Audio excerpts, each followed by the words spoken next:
welcome back to the Sumner County Sports Show. I am your host, Blaine Keller, sports editor, the Hendersonville Standard, Gallatin News, and Portland Sun. It's a great day to be talking about some spring sports when you look at the weather. The temperatures are starting to rise, and so too are the postseason action. Regular season's wrapped up. That's all finished. And now we've seen some district tournaments in the county finish up. Other ones are wrapping up with days ahead, and Thursday and Friday as we record here on Wednesday. And, last week we talked with Portland baseball coach Seth Doxey, who was a regular season district champion. Now we talk with a tournament district champion of District 10 4A. Beech baseball coach Kris McWhirter joins us. Coach, thank you so much for your time. How are we on Wednesday?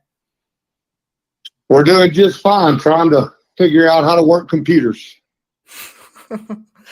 Well, we're glad that you could join us by phone today. And it was a great win for your Beech team on Monday, capping off a great run in the district tournament, picking up 3 wins, some great pitching along the way there to get your second district championship in 3 years. Just talk about the excitement that your program has kind of had over these past 2 days celebrating that. It's been a great 2 days. The boys were really excited to win, especially 2 times in 3 years.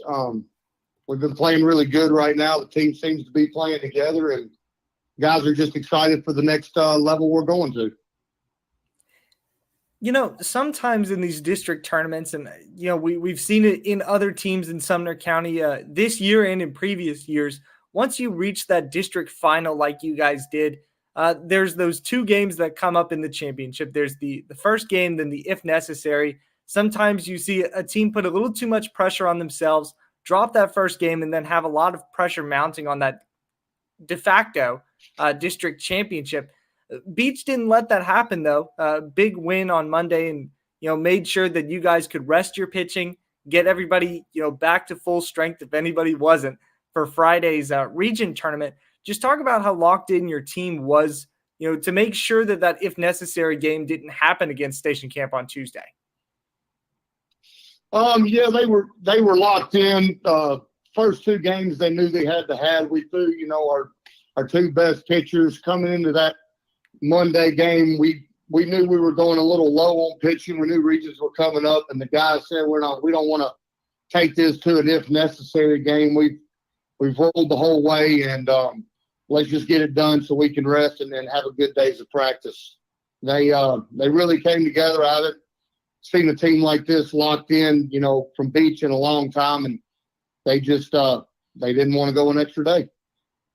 How important is it to maintain the pitching that you guys have? We've talked all season about your top and your second best pitcher in Jackson Fitzwilson and Cooper Johnson. Just 2 really solid arms there, and you didn't want to throw another one of them on Tuesday in an if necessary championship game. So how important do you feel that was in getting ready for the region and facing some tough teams out of Wilson County? Oh, I think it's huge. Us coaches on the staff, we had talked about it, the if necessary game.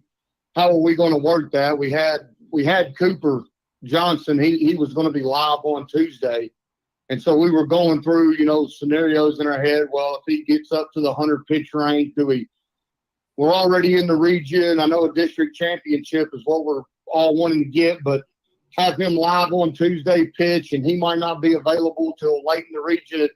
Best to get it done as soon as we can to give all of our guys an extra day rest. Coach McWhirter, you mentioned that this Beech team is locked in like you haven't seen in previous years. And, whenever you have a 9-1 district regular season where your only losses to Hendersonville's Lake Morris, a star pitcher that's going to go to Belmont next year, has that been the case the entire season? Has Beech really been locked in from the start of this year, or did you feel there was a moment that you guys really got things clicking? Well, I think it was a lot to that. At the beginning of the season, you always get asked, how's your team's going to be? How's your team going to look? What do you think, Coach? And when we went into the season, I thought to myself, we got 6 seniors on the team.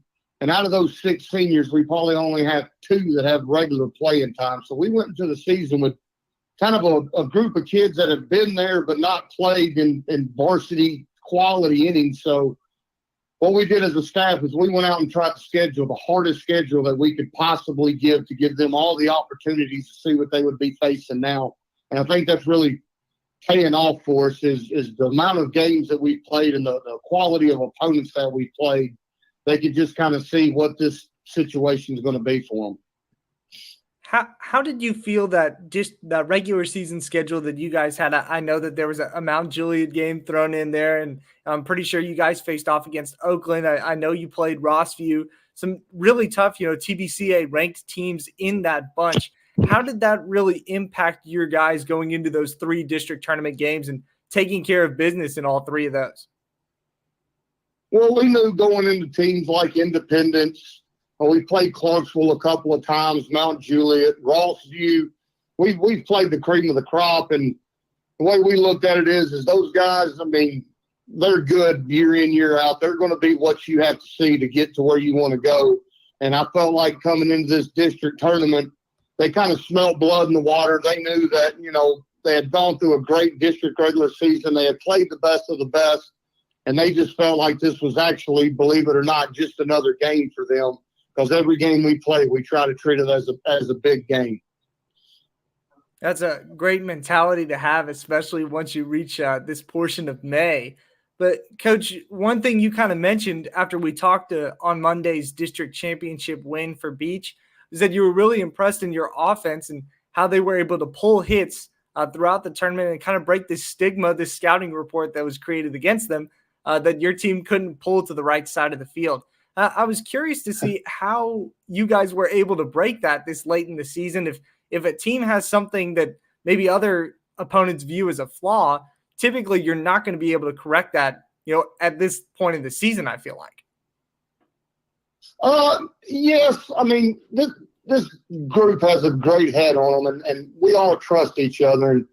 And we knew going in, Beech has always been known for kind of hitting when it doesn't matter, hitting when there's not runners on base. We always know how to get them on and get them over, but sometimes not always get them in. And this late in the season, we did a few extra things at practice. We preached it in their heads every time, hey, this is what we're going to have to do to win. We're not just going to be able to go up there and swing. Big thing, if you notice at our park, we have a short left field fence, which sometimes it gets, eyes big as hitters, and they think that they can just pull 271 and get it over the fence, but it can kind of be a, really a down thing for us when people are trying to hit it over, and it doesn't go over, and you kind of strain runners with the short left field. So we worked on going back. We knew the tournament was going to be there. We try to create the backside approach, use more of the outfield to move runners, and it just really paid off.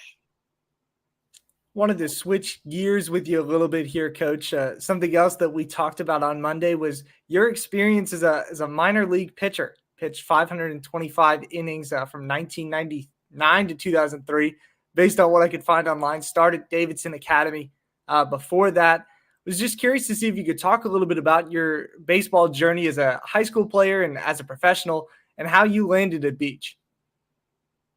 Well, shoot, my journey's been over 20 years of doing multiple things. I graduated from Davidson Academy in 1997. I got drafted late rounds by the Cleveland Indians out of high school. My parents, young 17, 18-year-old kid, you kind of don't know what's going on in life yet. And I got a scholarship to the University of Alabama.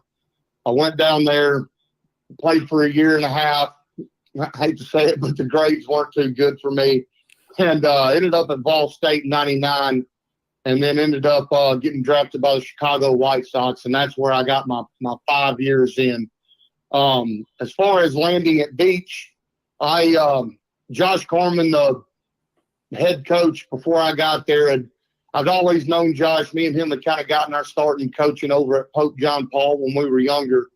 And he had gotten head coach, needed a pitching coach, and I accepted the job. And luckily for me, I started with COVID, so I didn't get a lot of work in. And then I'm just handed a Chase Burns and a Luke Sennard. We just kind of go from there and implement the program. You have any interesting stories from your days as a minor leaguer, whether it's the grind of that era of minor league baseball? Of course, nowadays it's a little bit different than maybe when you played, or maybe just facing off against some names that people would recognize today. There any stories that you kind of tell people about your days as a minor leaguer? Not the kids on the team. Some of them stories you can't tell. As you go through the minor league. It's always, there's been many books written about minor league. Everybody refers to Bull Durham in the movie and all that kind of stuff. The main thing I say is I'd never ride a bus again in my life if I have to. Some of the long trips, but just some of the stories that I tell them about, just growing up, trying to treat it the same every day. When you have a grind of minor league baseball or big league baseball, it's you got to love the game top to bottom, because once you get up there and you start going through that, it really tests your love of the game, because you want to give it it's a job at that point in time, and a lot of people don't understand that. But I had a lot of mentors on the way, and I try to tell the kids, it's attainable, but it's a tough road. And I try to use some of my experiences, some of the little sayings that I have and all that I've learned over the years to give to them. I have to ask this because, Coach, I feel like you're the only head coach I've seen, at least in the Sumner County, and before that, my time in Robertson County. The only baseball coach I see that coaches from the dugout. You don't take the third base side, you don't take the first base side. Where did that come from, and did that have anything to do with your minor league days at all? That had a whole lot to do with my minor league days. So I've been coaching for a while, and I've coached all the bases and this and that. But I feel like as a head coach, some head coaches like to handle everything. A lot of head coaches like to do offense, pitching. They like to be on the third base. They like to control the situation. And I feel like I can do that from the dugout. My big thing about being in the dugout is more of a manager role. I've got great assistant coaches. In my opinion, I got some of the best assistant coaches around. And I've been very fortunate that they, came with me and bought in and believed into what I do. And so I don't have to really put a lot of effort into the offense and the base run and all that. I got coaches for that. What we do is we meet. We have a game plan. We have a practice plan. We know what we want to get. I write it out. They perform it. And I feel like in the dugout during games, it's our time in practice. It's the players' times in games. And by me sitting in the dugout, I can control the players' mentality. I can control their attitude. I can control how they're going about their business. It's more of a managing the situation instead of actually coaching and calling plays and all that. I just feel like being in the dugout, I have a lot more in tune to what the players are going to and what they're thinking. Talking with Coach Kris McWhirter of Beech Baseball here on the Sumner County Sports Show. Coach McWhirter, you talked a little bit a couple of questions ago about walking into coaching Chase Burns and Luke Sennard, both of those guys being Power 5 arms right now, Sennard at Indiana and Chase Burns at Tennessee. Just what was that experience like, being around two high-level guys as soon as you kind of started your coaching career here at Beech?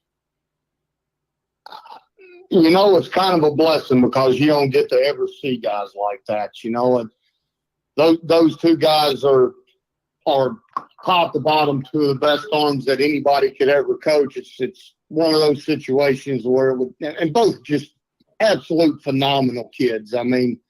Not too high on themselves, very humble individuals, knew what they had to do, knew where they were going.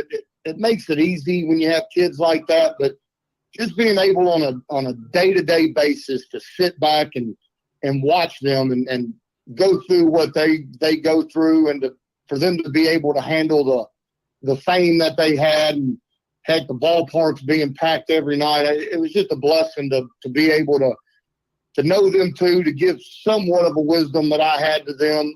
And that goes back to my minor league ball and playing professional ball.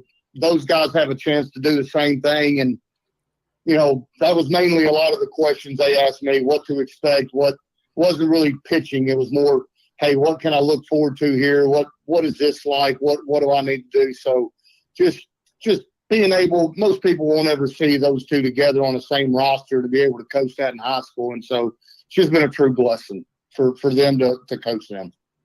Yeah, and when you mentioned coaching both of those guys and maybe just imparting some wisdom on them about your career as a professional, I'm curious how the coaching style changes whenever you talk about the top two pitchers that you have this season in Cooper Johnson and Jackson Fitzwilson.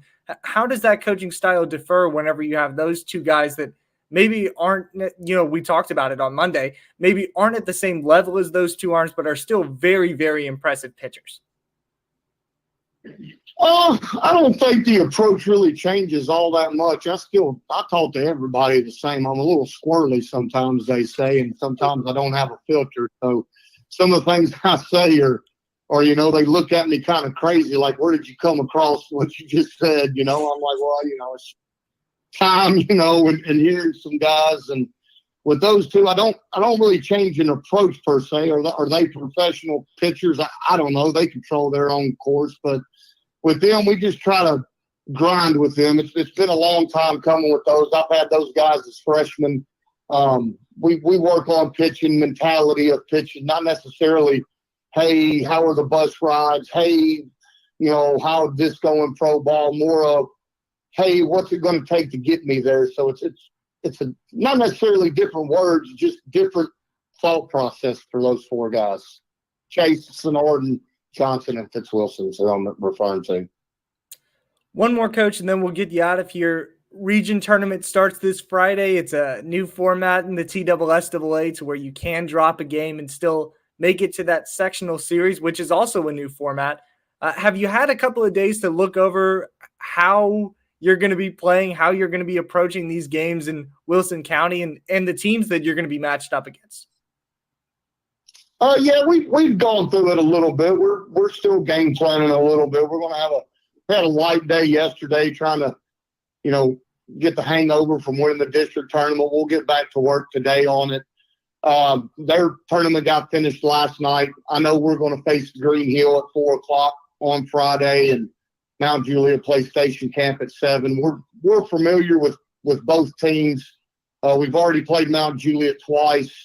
Green Hill, we scrimmaged earlier in the season. Both the teams are tough. They're scrappy. They both had success in what they do, and we just have to prepare the best we can, but know that we got to go out there and play our game.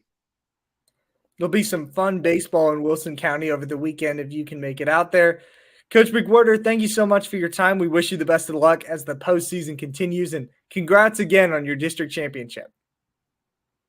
Mr. Blaine, I appreciate it. Always enjoy talking to you. Anytime you need me, just let me know. Thanks, Coach. We'll take a commercial break here on the Sumner County Sports Show. When we come back, we'll give you a recap of how every district tournament is looking in the region, and we'll move on to the region tournament from there. Stay tuned.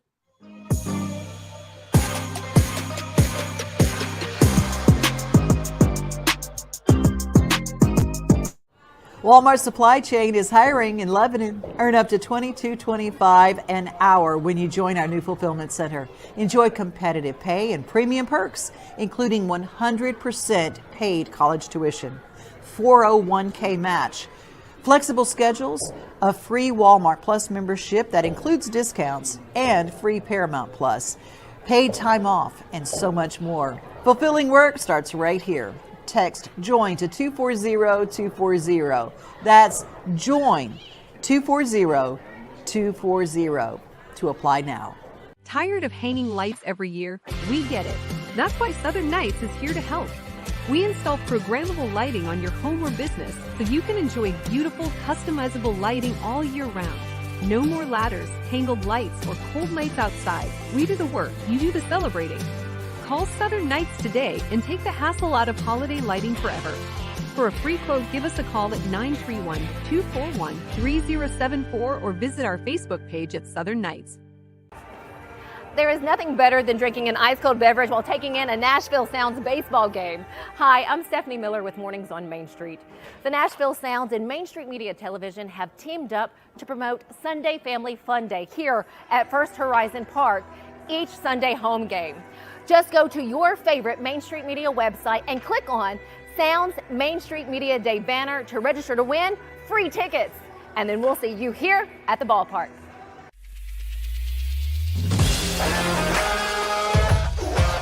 Hockey in Music City just hits different. It's one big honky-tonk party. It's the sea of gold in the crowd, the goals, the saves, the celebrations. It's an experience like no other. Experience Predators hockey all season long.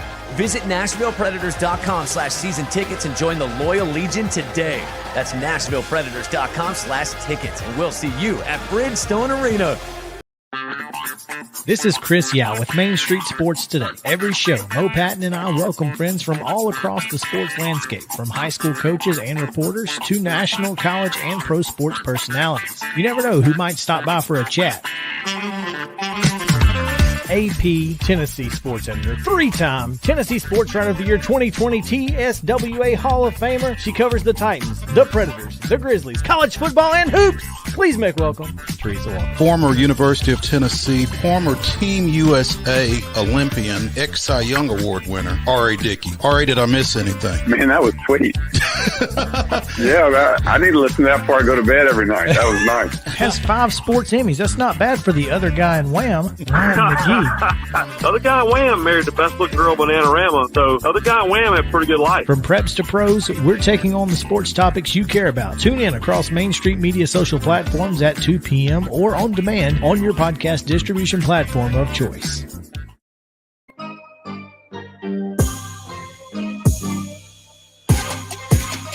Time for your Sumner County storylines, brought to you by the Tennessee Highway Safety Office, where fans don't let fans drive drunk.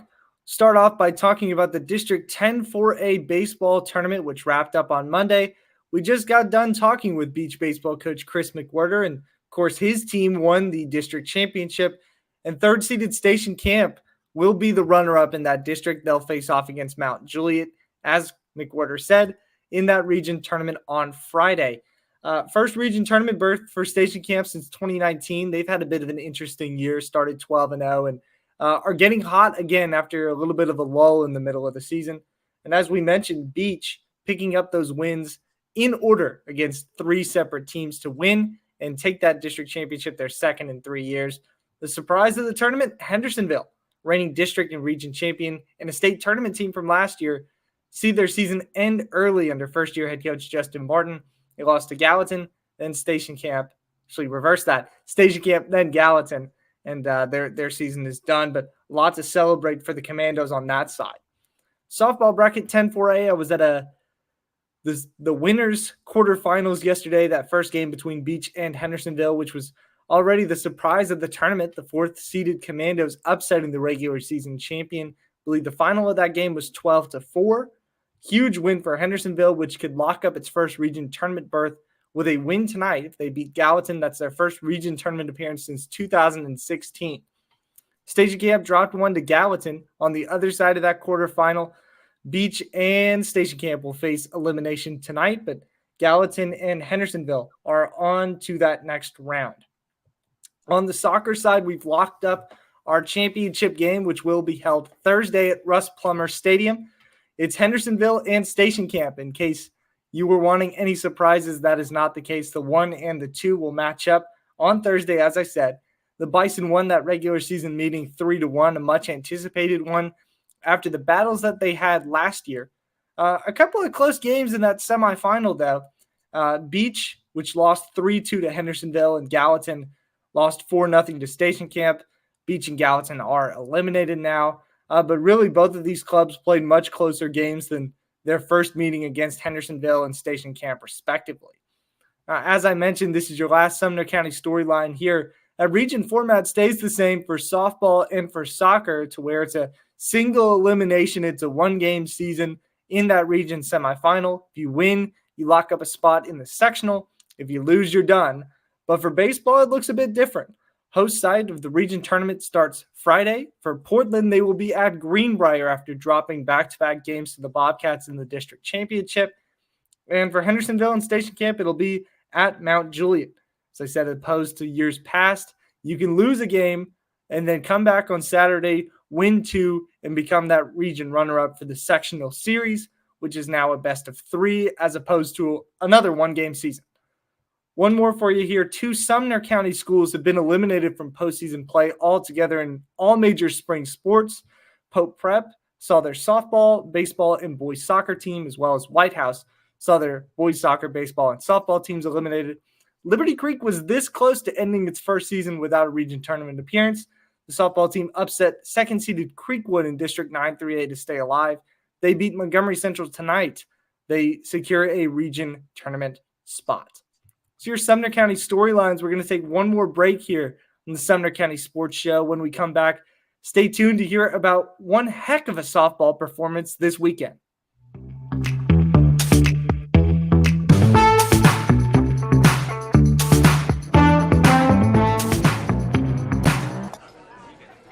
You've been putting back a few, and a few becomes a few too many. For a moment, you think about calling for a ride. Nah, you live nearby. What's the worst that can happen?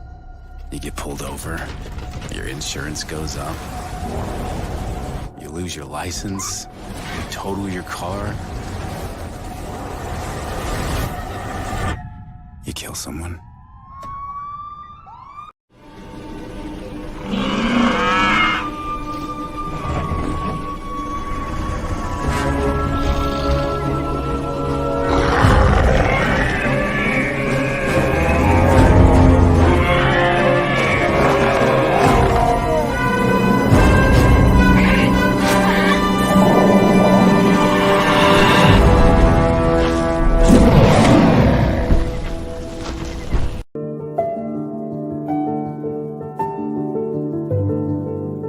Welcome to the Omni Nashville Hotel.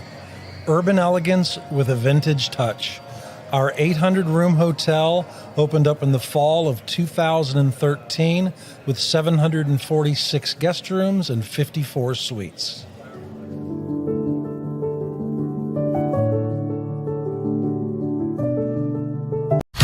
It was just a few drinks. I'm good. I thought I was good. After every game, we always have a few. It's no big deal. It was no big deal. Hey, I can hold my liquor. I thought I could hold my liquor. Tired of hanging lights every year? We get it. That's why Southern Nights is here to help. We install programmable lighting on your home or business so you can enjoy beautiful, customizable lighting all year round. No more ladders, tangled lights, or cold nights outside. We do the work, you do the celebrating. Call Southern Nights today and take the hassle out of holiday lighting forever. For a free quote, give us a call at 931-241-3074 or visit our Facebook page at Southern Nights.